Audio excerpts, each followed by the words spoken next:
Olá, tudo bem? Você está no canal oficial da Igreja CI em Navegantes.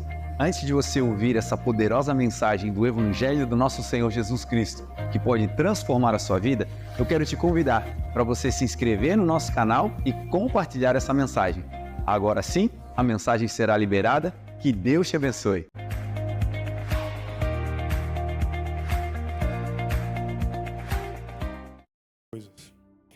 Vamos para a palavra, gente.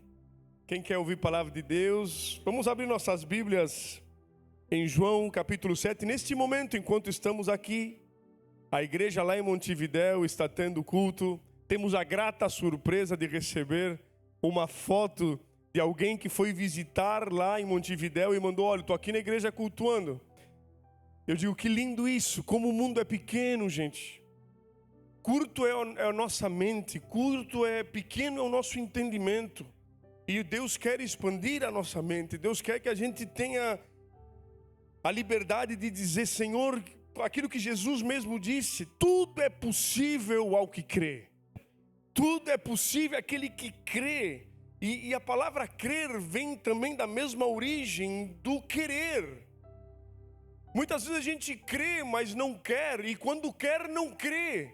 E muitas vezes a gente fica se debatendo entre essas duas realidades, entre o crer e o querer. Muitas vezes a gente crê e não quer.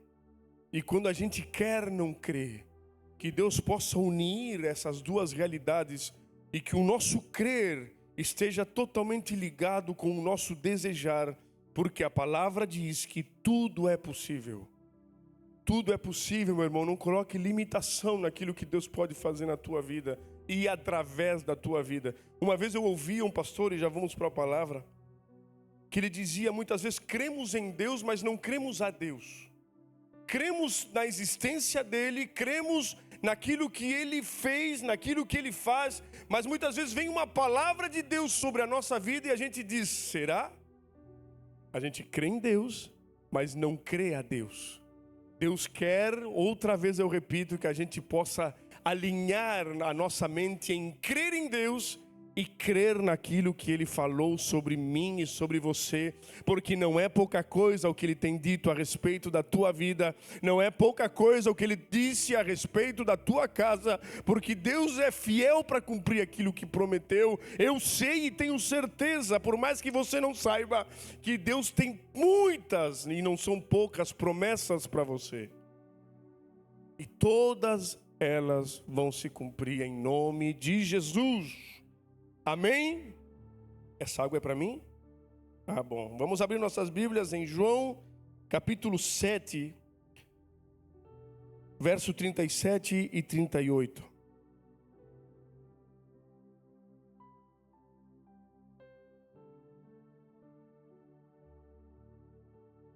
Evangelho de Jesus, escrito por João, capítulo 7, versículo 37 e 38. Amém? Diz assim: no último dia, o grande dia da festa, levantou-se Jesus e exclamou: se alguém tem sede, venha a mim e beba. Quem crer em mim, como diz a palavra, do seu interior fluirão rios de águas vivas. Repito, no último dia, o grande dia da festa, levantou-se Jesus e exclamou: se alguém tem sede, venha a mim e beba.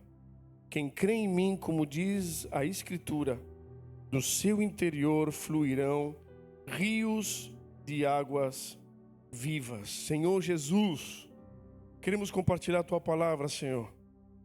Queremos, Senhor, fluir nessas águas que tu tens para nossas vidas, Pai. Vem falar conosco esta noite. Fala, Senhor.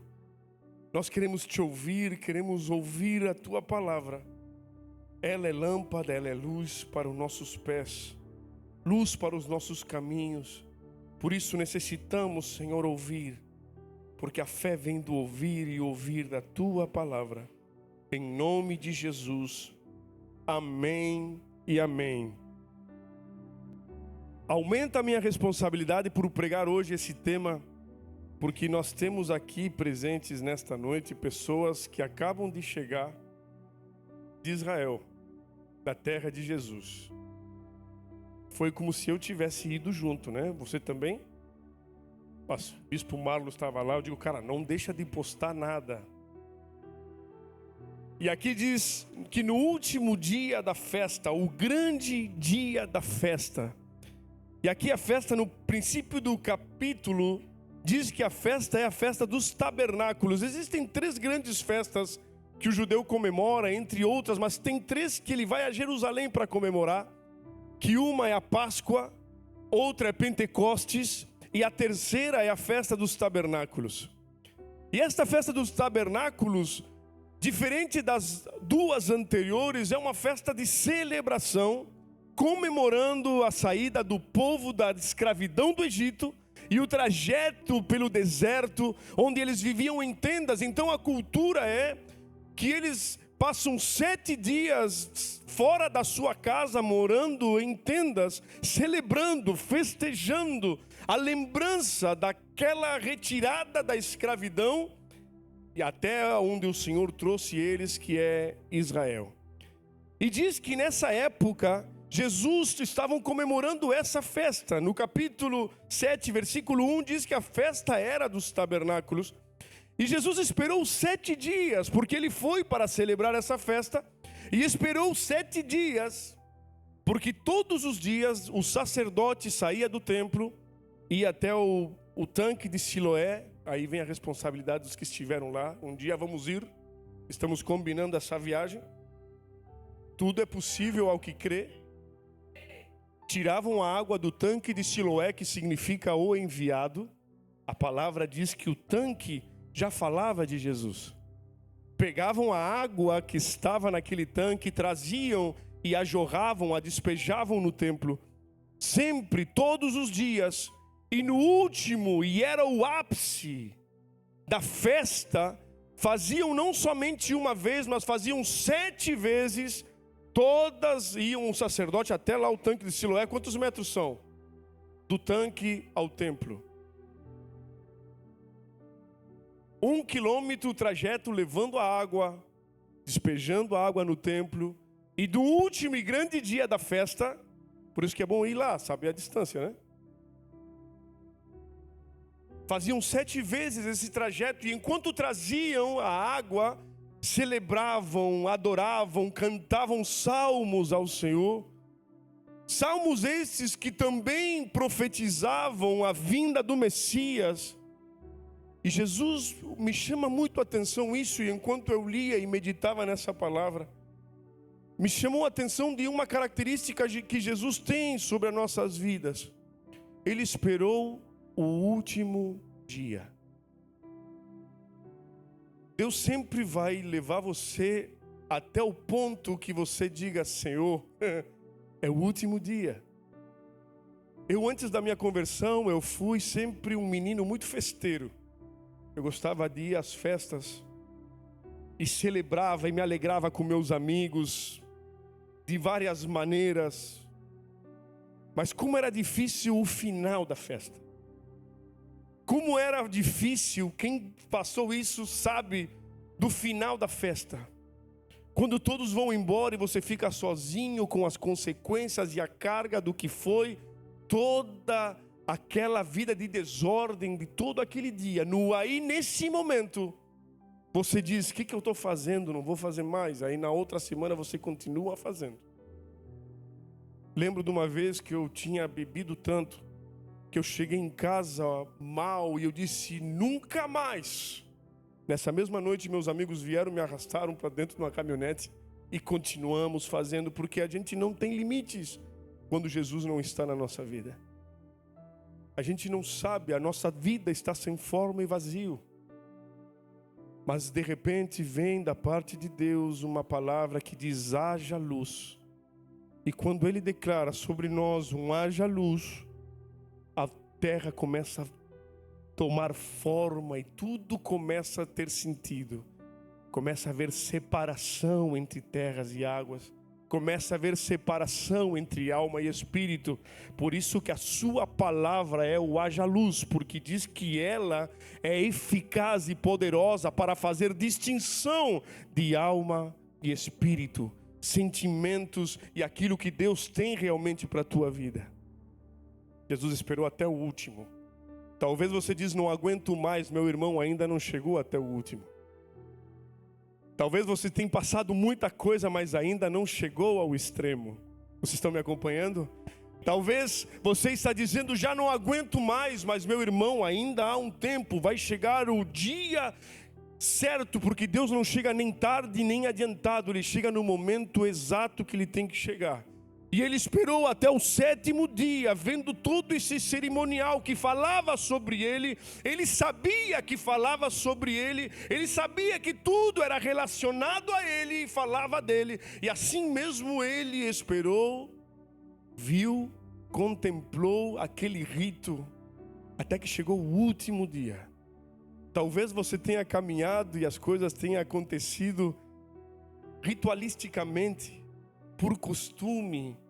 Você levanta, você se arruma, vai trabalhar, se cansa, vem para casa e a coisa parece que não vai. E Jesus está contemplando tudo isso. Jesus está vendo a sua vida diariamente, diuturnamente, tudo o que você está vivendo. E Jesus está vendo, contemplando como estava contemplando naquele momento. Até que chega o último dia. O último dia é o dia exato que o Senhor tem. Por que último dia? Porque aquilo que para nós parece fim e morte, para Deus é começo e vida. Acabamos de ouvir. Aquilo que parece ser último, para Deus é apenas um estupim para que seja o começo de uma grande história. Quando a gente pensa que está terminando, quando a gente pensa, diz, não tem mais solução, acabou-se o respeito, acabou-se a admiração, acabou-se tudo que Deus tinha planejado para mim, se terminou, vem o Senhor e espera até o último e se levanta, porque a palavra diz isso. Que no último dia e grande dia da festa, levantou-se Jesus. Levantou-se Jesus. E quando eu lia isso, eu lembrava da conversa de Jesus com Nicodemos, que disse, assim como Moisés levantou a serpente no deserto, é necessário que o Filho do Homem seja levantado, para que todo aquele que nele creia não pereça, mas tenha vida eterna. Nós temos que, Senhor, seja levantado na nossa vida. Era necessário também que assim como no Gólgota, vocês também conheceram, meu Deus do céu. Saída do jardim, subida do Gólgota, e ele foi levantado fora da cidade, levando vitupério, levando para que todo aquele que nele olhasse, nenhuma condenação há naqueles que estão em Cristo Jesus. Por isso ele se levanta e exclama, ele não apenas falou, ele exclamou, ele gritou. A cena era feita com água e ele disse, se alguém tem sede, venha a mim e beba. Se alguém, e eu me chama a atenção isso, alguém, quem é alguém? Qualquer pessoa que tenha sede. E eu gosto da colocação verbal da palavra, porque você se lembra daquela mensagem que está em Mateus, que diz, venham a mim todos que estão cansados e sobrecarregados. Ele não diz, venham a mim todos que estiverem esperando uma causa para que estejam. Ele está declarando que todos estão. Venham a mim todos que estão, e aqui a colocação verbal é praticamente a mesma, todos que têm sede. Não está dizendo que alguns têm e outros não têm, porque de alguma forma bebem água. Ele diz, todos estão sedentos, todos estão cansados, todos estão sobrecarregados. Mas ele diz, venham a mim. Se alguém tem sede, venham a mim e bebam. E eu faço esse link com a palavra de Mateus que diz: vinde a mim todos que estão. Quando a gente vê todos estão, então todos estão. Tem alguém que não esteja cansado? E me chama a atenção também a palavra sobrecarregados. Porque carregados, nós somos feitos para carregar pesos. Nós somos feitos para suportar uma medida de carga na nossa vida. Deus colocou sobre nós uma firmeza, um caráter de poder carregar. O problema nunca foi a carga, o problema sempre foi a sobrecarga. Eu sempre uso como exemplo uma caminhonete, um carro, que sempre vem de fábrica dizendo: olha, esse veículo tem a capacidade de suportar certos quilos. Uma caminhonete pode suportar, por exemplo, 1 tonelada. E aí nós queremos carregar mais para poder somatizar ou aproveitar melhor o veículo e colocamos 1,5 toneladas. Mas com certeza esse excesso de peso vai danificar suspensões, vai danificar pneu, geometria. Por isso que Jesus disse: a carga você consegue carregar, mas o problema sempre foi e sempre será o excesso de peso, o excesso de carga, aquilo que você quer carregar sendo que Ele já carregou, aquilo que você quer levar na força da sua capacidade, sendo que Ele disse: sem mim nada podeis fazer, coloca sobre mim toda a vossa carga, porque Ele tem cuidado de nós. Eu lembro quando em seguida do meu casamento, minha esposa está aqui, eu queria que meu casamento fosse como eu queria que fosse. Eu sentava com ela e dizia: olha, vamos nos comportar assim, vai ser desse jeito, vai ser dessa forma. E a conclusão que eu cheguei, que nem eu cheguei às expectativas dela e nem ela chegou às minhas. E a gente tinha uma luta por causa disso, porque nós queríamos resolver. E eu digo: não, eu sempre ouvi dizer que com diálogo a gente resolve tudo. E a gente sentava, conversava e não dava certo. Digo: mas que coisa, cara, será que ela não entende? E ela dizia a mesma coisa: será que ele não entende? Até que um dia, em ter um encontro com Jesus, Jesus ensinou que se Deus não edificar a casa, em vão trabalham os que edificam. Se Deus não edifica a cidade, meu irmão, em vão vigia o sentinela. Inútil será levantar de madrugada e comer o pão de dores, porque Deus dá o pão aos seus amados enquanto descansam. Senhor, entrego a Ti as minhas cargas, entrego a Ti a minha sobrecarga. Hoje é dia, meu irmão. Você veio aqui, o Espírito Santo nos trouxe a este lugar para que possamos deixar a sobrecarga sobre Ele. Ele levou sobre si na cruz do Calvário as nossas dores, as nossas transgressões, as nossas enfermidades, as nossas dolências, as nossas preocupações. Por isso Ele diz: vinde a mim, todos que estão cansados e sobrecarregados, que eu vos farei descansar. Ele está dizendo e gritando, como neste momento aqui, ele se exclamou e disse: se alguém tem sede, por favor me ouça. Não é que Jesus tinha um caráter de querer que todo mundo olhasse para ele. Ele disse: cara, eu sei que eu sou a solução da tua vida. Ele não era alguém carente que precisava de atenção. Ele exclamou porque ele sabia que o homem sem ele não era capaz de saciar a sua fome, a sua sede. Não é possível. Ele chega onde a psicologia não chega. Ele chega onde o coach não chega. Ele chega onde o ser humano não é capaz de chegar. Por isso que ele disse mais de uma vez, eu já citei 13, tem muitas vezes que ele diz: venham a mim. E esse verbo também é muito importante, porque muitas vezes nós queremos que Jesus venha a nós. Senhor, a minha casa, vem na minha casa. Entra na minha casa, vem Jesus, vem na minha família, vem no meu trabalho. E aí é bonito. E tá certo. Mas a mim me chamou a atenção, lendo vários textos, de verbos, atitudes da nossa parte, para que possamos usufruir daquilo que Ele prometeu. Me acompanham? Coisas que eu devo fazer. Não, Deus é soberano, Ele não precisa que eu faça nada para fazer. E muitas vezes a gente usa um argumento verdadeiro para justificar algo que Ele não disse. Ele disse: se alguém tem sede, beba. Não. Ele disse: se alguém tem sede, venha a mim e beba. É diferente ou não? Não, se alguém tem sede, levanta a mão que eu levo um copinho de água. Hoje a igreja está assim, mano. Alguém está com sede, levanta a mão, leva um copinho d'água lá.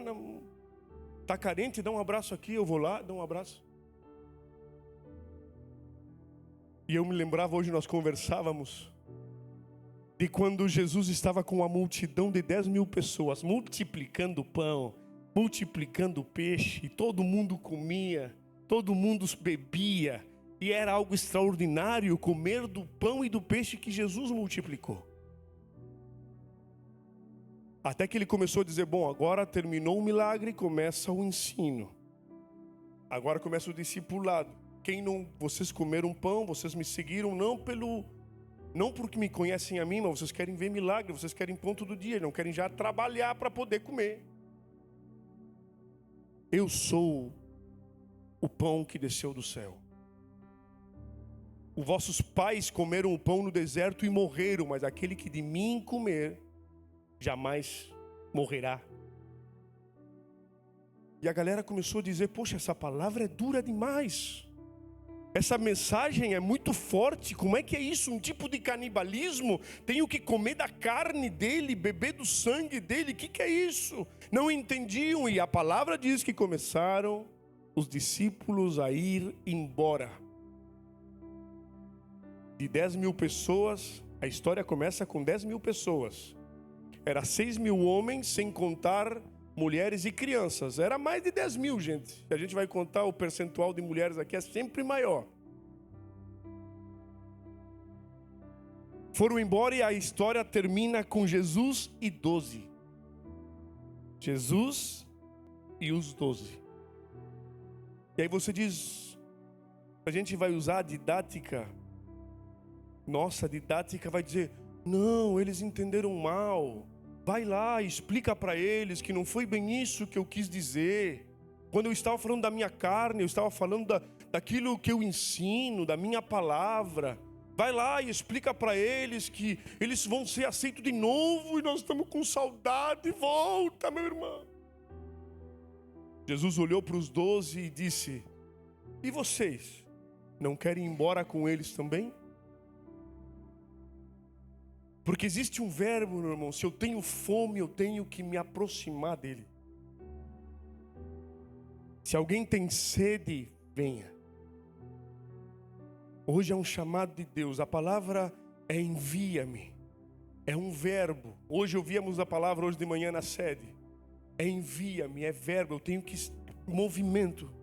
É o que eu tenho que fazer para usufruir daquilo que Deus tem para a minha vida. Não há dúvida que aquilo que Deus tem para cada um de nós é extraordinário. Mas para que Ele faça, de antemão Ele diz assim: tem fome? Venha. Venham a mim todos que estão cansados e sobrecarregados, que eu vos aliviarei. Aquele que tem sede, venha a mim e beba. Clama a mim e eu responderei. Senhor, responde a minha oração. Então clama. Quer resposta de Deus? Clama a Ele, Ele já deixou. Clama a mim e eu vos responderei. Quero resposta de Deus, então o que é necessário para que venha a resposta? Clamor. E essa palavra gritou no meu coração, dizendo o verbo anterior para que eu possa receber aquilo que Deus tem para a minha vida. No último dia, Deus se levanta e diz: se alguém tem sede, alguém tem sede? Dando a entender que todos estavam sedentos, vivendo aquele rito religioso da lei de ir e comemorar uma festa, e tudo apontava para ele. Tudo era sobre ele, a habitação é ele, a tenda é ele, o poço de Siloé é ele, a água é ele, a nossa vida é ele, porque dele, por ele, para ele são todas as coisas. E muitas vezes nós ficamos ali no rito, na forma, na comemoração, na festa, na celebração, e caminhando e descendo escada, subindo escada com água, jogando água, descendo de novo, e Jesus olhando, Jesus vendo o teu esforço, Jesus vendo o teu movimento, Jesus vendo o teu fazer, Jesus vendo a tua preocupação, Jesus vendo a ansiedade no teu coração, Jesus vendo aquilo que você está carregando, e aquele desejo que muitas vezes é lícito, é real, e Deus quer fazer, mas a questão não é o movimento, a questão é Ele. Se alguém tem sede, não é no tanque de Siloé, não é na mão do sacerdote, não é no trajeto até o templo, tampouco é dentro do templo. Se alguém tem sede, venha a mim e beba. Tem água disponível, meu irmão. Não é eu estar aqui, não é a igreja geograficamente, não é os irmãos, não é o pastor, é Jesus e a água que Ele tem para te dar. É Ele. Se alguém tem sede, por favor, não argumente dizendo: mas eu bebi ontem, mas eu tenho. Não argumente: Senhor, eu estou com sede, quero beber da tua água, quero saciar a minha sede. Se alguém tem sede, venha a mim e beba, porque quem crê em mim, é necessário crer nele, mas não na forma que você quer crer nele. É crer em mim, como diz as Escrituras. Cada dia que passa, cada vez que a gente conversa com mais pessoas, parece que a gente tem a tendência de criar um evangelho aquilo que eu acho. Eu entendo que é, eu acho que é, para mim é. Eu sempre digo lá na igreja: pouco importa o que o Eduardo pensa, importante e principal é o que a palavra de Deus diz. Porque aquele que crê em mim, conforme as Escrituras, do seu interior, e aqui começa a palavra agora, meu irmão. Quando você bebe dele, você não fica agarrado ao cerimonialismo, ao trajeto, ao cansaço, ao ativismo, ao fazer. Quando você deixa de fazer e começa a ser, e aí o que você faz é fruto do ser e não o fazer propriamente dito. Estão me acompanhando no que eu estou dizendo? Porque muitas vezes a gente pensa que o fazer justifica o ser. Mas eu estou fazendo, meu irmão, se o seu fazer não é oriundo do seu ser, pouco interessa para Deus o seu fazer. O seu fazer é importante quando o seu fazer é oriundo, nascido daquilo que você é em Deus. Cara, todo mundo fazendo trajeto. Vocês estão acompanhando essa cena? Eu estou pregando e vejo essa cena na minha mente. O sacerdote saindo, o povo atrás dele celebrando, o povo deles em movimento, pandeiros tocando, símbolos, tudo em movimento, todos os levitas cantando, glória a Deus, aleluias, o sacerdote com aquela taça de ouro, com aquele jarro de ouro de 2 alças, indo até o poço de Siloé, fazendo um cerimônia: olha, vamos tirar a água. Bota a jarra na água, leva de novo 1 quilômetro celebrando, e o povo cantando, e folhas de palmeira. Eu vejo até coisas colocadas no chão para que o sacerdote passe, porque era a glória de Deus que eles estavam celebrando, e Jesus olhando aquilo. Jesus olhando aquilo e disse: se alguém tem sede, não é o percurso, por mais bonito que seja. Se alguém tem sede, venha a mim e beba. Simples, é só sentar e ouvir. Lembra Maria numa sala sem importância? Lembra Maria sentadinha nos pés de Jesus? E ele disse: pouco é necessário, apenas uma só coisa. Maria escolheu a melhor parte dela, não lhe será tirada. Enquanto Marta, preocupada e atarefada com muitas coisas: Marta, Marta, vejo que tu estás preocupada e ansiosa com muitas coisas. Maria estava aos pés de Jesus, fora dos afazeres, fora da aceleração. Não que os afazeres não sejam importantes, me entendam, por favor. Mas tudo que eu faço para a glória de Deus. Tudo que eu me movo, Senhor, eu quero primeiro é estar cheio da Tua água. E agora eu entro na parte final da palavra que diz: aquele que crê em mim, como diz as Escrituras, do seu interior fluirão. Fluir é algo que acontece naturalmente. Fluir é como um rio no seu nascedouro, que ele parece insignificante, mas de dentro das águas, e no meio das rochas, brota e faz borbulha, e tu dizes: aqui não vai sair nada. Eu lembro uma vez quando eu vi na TV o nascedouro de Rio Negro e Solimões. Nasce do nada, é um brote de água, até que chega um ponto que é uma imensidão de água, que a gente não pode nem contar quantos metros cúbicos de água, e assim é todo o rio. Aparentemente de coisa nenhuma brota. E ele diz que do seu interior fluirão, nascerá naturalmente. Porque você não faz porque alguém lhe disse para fazer. Você flui naquilo que faz. Meu irmão, isso aqui é muito importante. Porque ao tempo de pastoreio eu vi muita gente funcionando no que fazia, mas não fluindo no que fazia. E eu sempre disse, eu digo, o importante não é funcionar no que se faz, mas o importante é poder fluir naquilo que está fazendo. Não é forçado.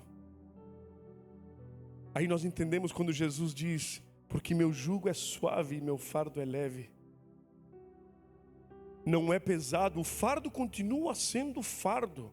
Tem gente que olha e diz: mano, não sei como tu conseguiu ficar longe da tua casa. Aí tu olha e diz: eu não sei, mas é leve.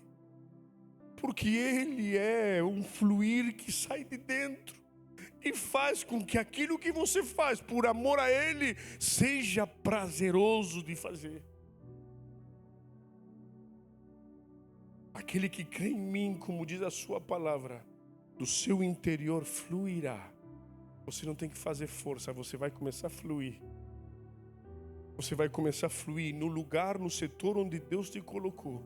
Se é empresário, vai fluir nas empresas. Se é estudante, vai fluir nos estudos. Se é ministrando, vai fluir ministrando. É assim, porque Deus disse, Ele é real, e eu creio no que Ele falou, que aquele que bebe de mim, aquele que crê em mim, como diz a palavra, cuidado esse detalhe, importante detalhe hoje, como diz a palavra, do seu interior fluirão rios. E eu lembrei, quando eu li esta passagem do fluirão rios, eu lembrei de alguns salmos. E primeiramente eu me lembrei do Salmo 1, que diz que aquele que teme ao Senhor e não se assenta em roda dos escarnecedores, não se detém em caminho de pecadores, antes o seu prazer está na palavra do Senhor e nela medita de dia e de noite. O seu prazer está na lei da palavra do Senhor e nela medita de dia e de noite. Medita quando tudo vai bem, está meditando na palavra. Quando tudo vai mal, está meditando na palavra. Porque se mantém firme na palavra. O que nos mantém de pé hoje, o bispo Marlo dizia lá em casa, dizia: nós, o que nos mantém de pé, o que nos move, o que nos leva, o que nos traz, o que nos faz, é uma palavra. E nela mantém-se firme, tanto de dia, quando tudo vai favoravelmente, mas também permanece firme nela quando tudo vai mal de noite. Este homem será como alguém plantado junto a correntes de água. Olha o rio aqui, meu irmão.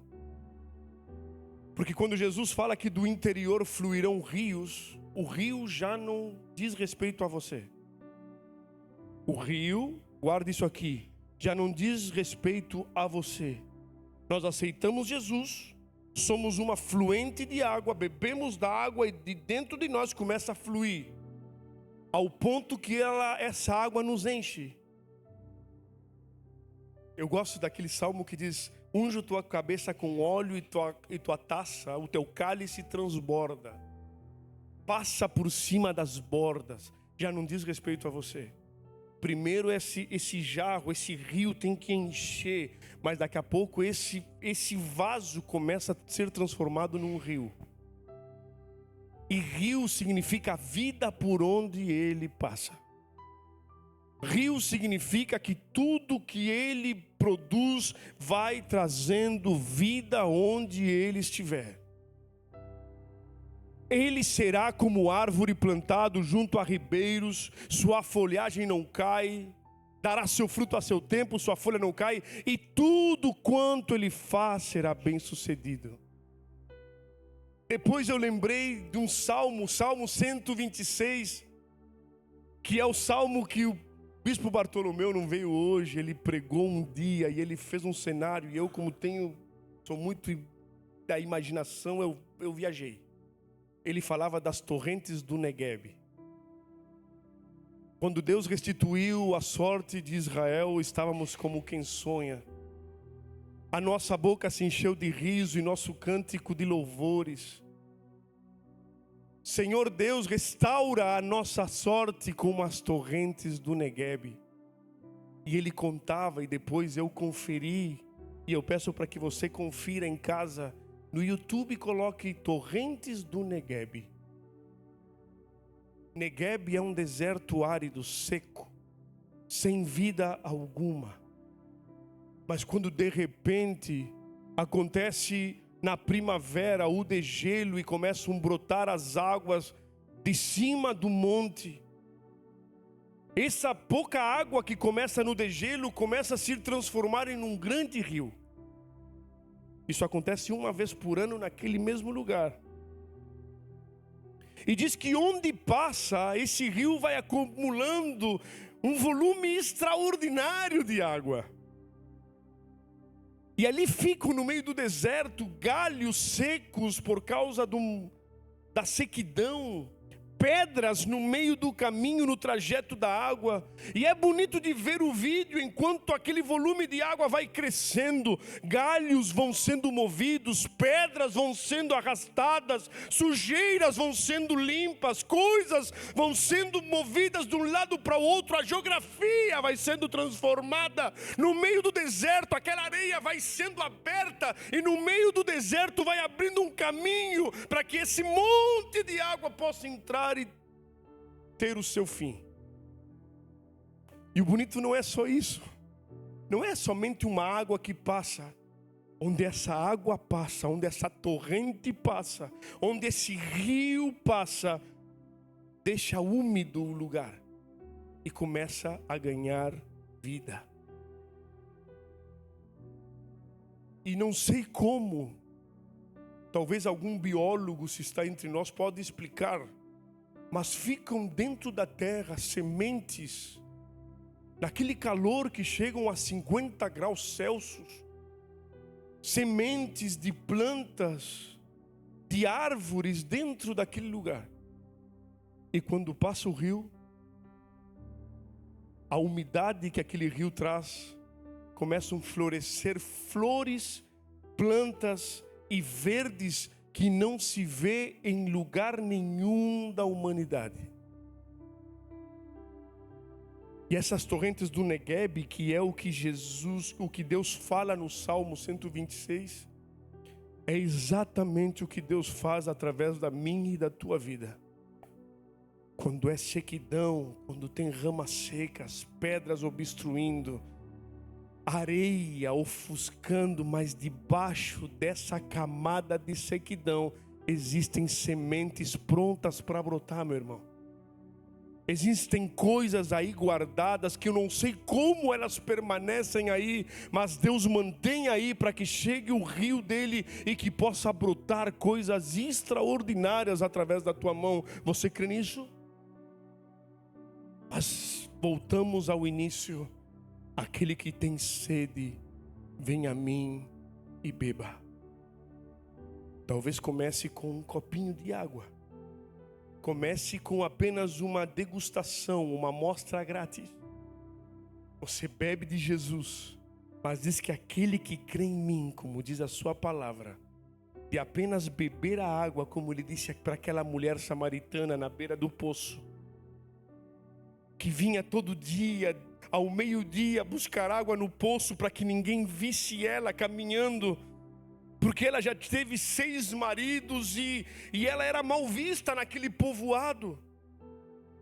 Uma mulher naquele tempo, estou falando de 2000 anos atrás, teve relacionamento com 6 homens e aquele que ela estava não era seu marido. As mulheres tinham por costume ir muito cedo ou à tardinha buscar água no poço. Vemos na Bíblia várias histórias relatando isso. E ela ia ao meio-dia, porque ela não queria se encontrar com ninguém. Talvez você está fugindo muitas vezes e não quer se encontrar com ninguém.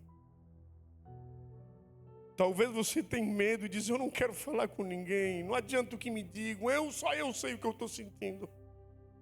Só eu sei o que eu estou vivendo, só eu sei o que eu passo na minha casa, só eu sei o que eu passo com meus filhos, só eu sei o que eu passo no trabalho, só eu sei o que eu passo com a minha família, só eu sei.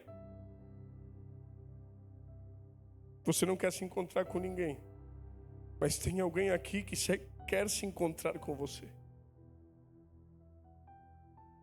Ele estava ali ao meio-dia, o sol lá em cima. Ele, sabendo da vergonha da mulher, disse aos discípulos: vão buscar comida. Ele não estava importado com a comida, tanto que ele não comeu depois. Olha só que tremendo isso. Ele disse: não, a minha comida é fazer a vontade do Pai, mas vão lá buscar comida. Eu preciso ficar sozinho, porque eu estando sozinho, ela não vai ficar tão envergonhada e vai se aproximar. Fecha teus olhos e imagina essa cena. Essa mulher chega, esse homem estava sentado no poço. Essa mulher chega e, sem falar com ele, vai buscar a água e ele diz: mulher, me dá de beber. Eu tenho sede. Como tu, sendo judeu, fala comigo, homem judeu, falando comigo? Mulher, homem, mulher, se tu souberes quem fala contigo, tu pedirias água e ele te daria água viva. Porque se tu tomares da água desse poço, tu voltarás a ter sede. Mas se tu beberes da água que eu tenho para te dar, se tu beberes da água que eu tenho para te oferecer, do teu interior será uma fonte a jorrar para a vida eterna, assim como as torrentes do Negueb. E essa mulher creu: acaso tu és maior que o nosso pai Jacó, que foi que nos deu esse poço? E essa água começou.